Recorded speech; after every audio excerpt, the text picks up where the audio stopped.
बिजनौर के एक निजी बैंक्वेट हॉल में इंडियन इंडस्ट्रीज एसोसिएशन की ओर से एक विशाल सेमिनार का आयोजन किया गया। इस आयोजन में प्रदेश के मुख्य उद्यमियों ने भाग लिया। इंडियन इंडस्ट्रीज एसोसिएशन बिजनौर ने उत्तर प्रदेश के 1 ट्रिलियन इकोनॉमी में जिले के योगदान और चुनौतियों विषयों पर सेमिनार का आयोजन किया, जिसमें बोलते हुए एसोसिएशन के राष्ट्रीय अध्यक्ष नीरज सिंघल ने कहा है कि उद्योगों को बढ़ावा देने के लिए जागरूकता की जरूरत है। उन्होंने कहा कि पूरे देश और प्रदेश में आज विकास की बात हो रही है, उसी विकास को बढ़ावा देने के लिए प्रयास किए जा रहे हैं। उन्होंने आगे बोलते हुए कहा कि प्रदेश की 5 और 1 ट्रिलियन इकोनॉमी को पूरा करने के लिए क्या क्या चुनौतियां हैं, उसी विषय पर चर्चा करने के लिए आज हमने सेमिनार का आयोजन किया है। कार्यक्रम में बोलते हुए जिलाधिकारी उमेश मिश्रा ने कहा है कि सरकार की मंशा के अनुसार उद्योगों को बढ़ावा देने के लिए 24 घंटे प्रयास किए जा रहे हैं। उन्होंने कहा है कि जनपद बिजनौर के उद्यमियों को यदि कोई परेशानी है तो वह मुझसे मिलकर जिले के विकास की धारा को आगे बढ़ाने के लिए वार्ता कर सकते हैं। तो वहीं एसोसिएशन के नवनिर्मित चैप्टर चेयरमैन विकास अग्रवाल ने कहा कि मुख्यमंत्री योगी आदित्यनाथ ने प्रदेश के उद्योगों को बढ़ावा देने के लिए एक सुरक्षा का कवच तैयार किया है। इसी संदर्भ में हम लोगों ने एक सेमिनार का आयोजन कर प्रदेश के लिए बड़ी चर्चा की। इस कार्यक्रम में जिला पंचायत अध्यक्ष साकेंद्र प्रसाद सिंह, अपर पुलिस अधीक्षक डॉक्टर प्रवीण रंजन, हस्तकला उद्योग के अध्यक्ष जुल्फकार आदि मौजूद रहे। देखिए हमारी पूरी खबर। और चुनौती क्या कहना है?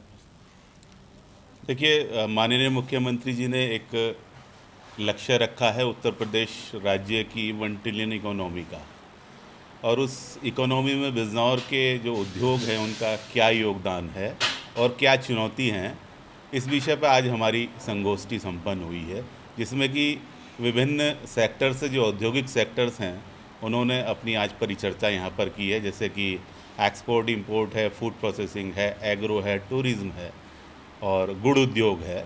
सभी लोगों ने अपना प्रेजेंटेशन यहाँ दिया है कि हमारे उद्योगों का क्या योगदान माननीय मुख्यमंत्री जी के इस लक्ष्य में है, उसको लेकर आज हमने ये गोष्ठी की।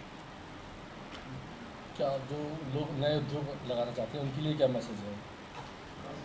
नए उद्योगों के लिए एक अच्छा वातावरण सरकार उत्पन्न कर रही है पूरे प्रदेश में, और इंडियन इंडस्ट्रीज एसोसिएशन नए उद्योगों को बढ़ावा देने के लिए तत्पर है, और नए उद्योग लगाने में जो असुविधाएं होती हैं या कठिनाई होती हैं उनका निराकरण करने के लिए इंडियन इंडस्ट्रीज एसोसिएशन कटिबद्ध है। और साथ में ही जो विभिन्न योजनाओं का लाभ उद्यमियों को मिलना चाहिए, उन योजनाओं का सही क्रियान्वयन हो और उन योजनाओं का लाभ मिले, वहाँ कहीं प्रशासन, सरकार और उद्यमी के बीच में इंडियन इंडस्ट्रीज एसोसिएशन एक ब्रिज का काम कर रही है।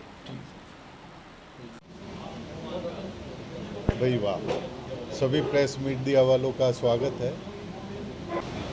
देखिए, आज की तारीख में जिस तरीके से पूरे भारतवर्ष में और पूरे उत्तर प्रदेश में विकास की बात हो रही है, जैसे हमारे बिजनौर चैप्टर चेयरमैन का भी नाम विकास ही है, तो वो विकास की बात हो रही है 5 ट्रिलियन और 1 ट्रिलियन इकोनॉमी की।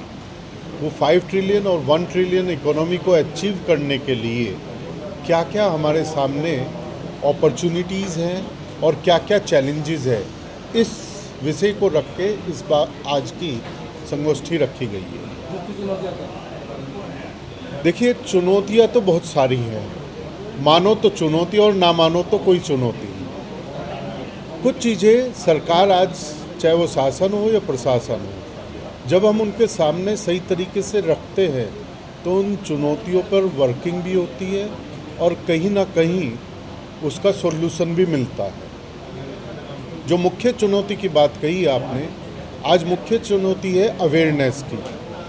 जो शासन या प्रशासन, जो गवर्नमेंट ऑफ इंडिया और स्टेट गवर्नमेंट जितनी भी स्कीम्स ला रही है, वो हमारे एसएमई तक पहुंच सके, आम आदमी तक पहुंच सके, वो एक मुख्य चुनौती है। क्योंकि जब तक जानकारी नहीं होगी उस पर इफ़ेक्टिवली काम नहीं कर पाएंगे। तो मेरा अपना मानना है कि अवेयरनेस एक बहुत बड़ी चुनौती है अपने आप में।